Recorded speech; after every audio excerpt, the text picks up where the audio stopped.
Welcome back to Entertainment Tonight's Indiana Jones Behind the Adventure.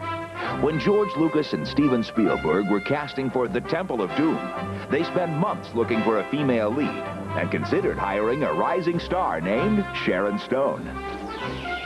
Of course, Sharon lost the role of flighty nightclub singer Willie Scott when the men behind the movie hired a former school teacher turned struggling actress who later became Spielberg's leading lady off-screen as well.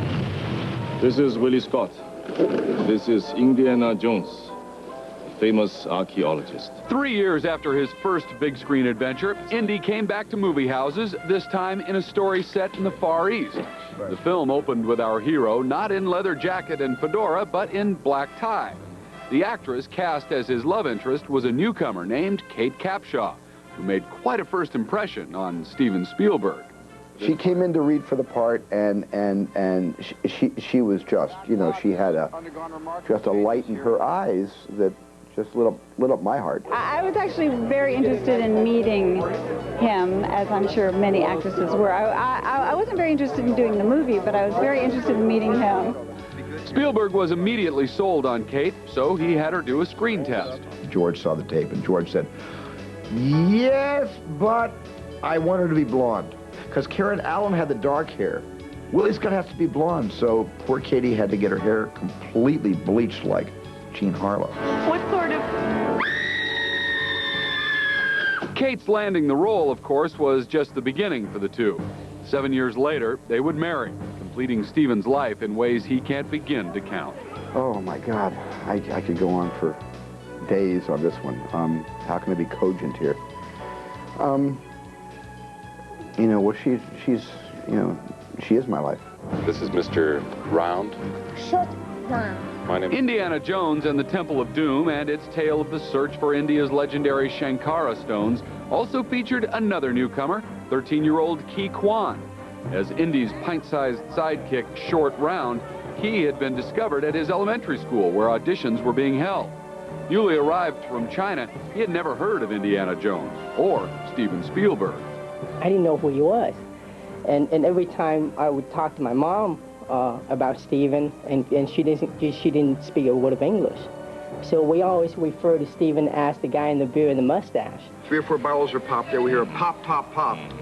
Everyone looks over. And then we meet George Lucas, who is also a beard and a mustache guy. So we refer to Steven as, you know, the #1 beard and mustache guy, and George as the #2 guy. Hey, you cheat, Dr. Jones, you cheat. Today, Jonathan Kwan, as he's now known, has a degree from USC Film School. A martial arts expert, he helped choreograph action scenes in the movie X-Men. And he continues to work on big-budget films with the goal of someday making his directorial debut. Strong break, no, strong one. The movie, which had considerably darker themes than Raiders, also had its share of high-wire thrills, like this harrowing scene on a rope bridge. I didn't like shooting on that bridge because that was not a special effect.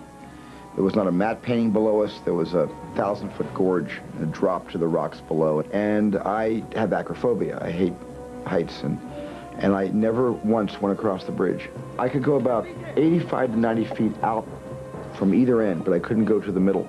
And I would have to get in a car and drive 1.75 miles to get to the other side of the canyon, to then get back on the other side of the bridge to get a shot. Kids, don't try this at home. It's really best left to professionals like us. People who really know what they're doing. By 1989, the character had become one of Hollywood's all-time biggest franchises. So when Indiana Jones and the Last Crusade premiered to huge crowds that year, audiences got a double dose of Dr. Jones when Sean Connery co-starred as Indy's father. There's no problem taking on being Harrison's father, but to be able to get the real juice out of it, because, you know, he's a very good actor. You call this archaeology? Get out of there, Dad! I loved working with Sean. I thought he was the perfect foil. He brought great quality and depth to that character. It was a hard movie, you know, but very rewarding. That should do it. The story, which had father and son racing the villainous Nazis to get their hands on the Holy Grail, featured Alison Doody as Indy's dubious leading lady. as well as an army of four-legged rodents for the obligatory phobia scene. In the first film, we had snakes. In the second film, we had bugs. So what are you going to do now for the third movie? You had snakes, you had bugs. Now you're going to give us Rats. Okay. They were great. I used to take them out of the water and dry them off. I promise you, some of them got a bit cold and they'd go. And I'd take them up and I'd pet them and they'd go.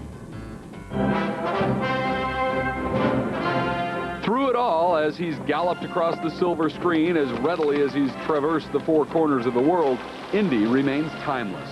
His staying power, a testament to the creative mind spring from which he flowed. That looked great. I think our collaboration was pretty much the same on all three movies. You know, we give and take and share the responsibility, and yeah, we're very good collaborators. We were having a good time. George and I really had the same relationship through all three films, you know, one of tremendous respect and confidence and fun. I mean, we had a really fun time making these pictures together. Coming up on Entertainment Tonight's Indiana Jones Behind the Adventure. The secrets behind the chilling special effect that went too far. It was so gruesome and dailies that nobody could watch the screen. The River Phoenix tragedy. What the coroner's report reveals about his use of cocaine, morphine, and Valium. Will Kevin Costner play Harrison Ford's brother in the next movie? We go right to the source for the answer. I've been hearing this for about 3 or 4 years. That's coming up.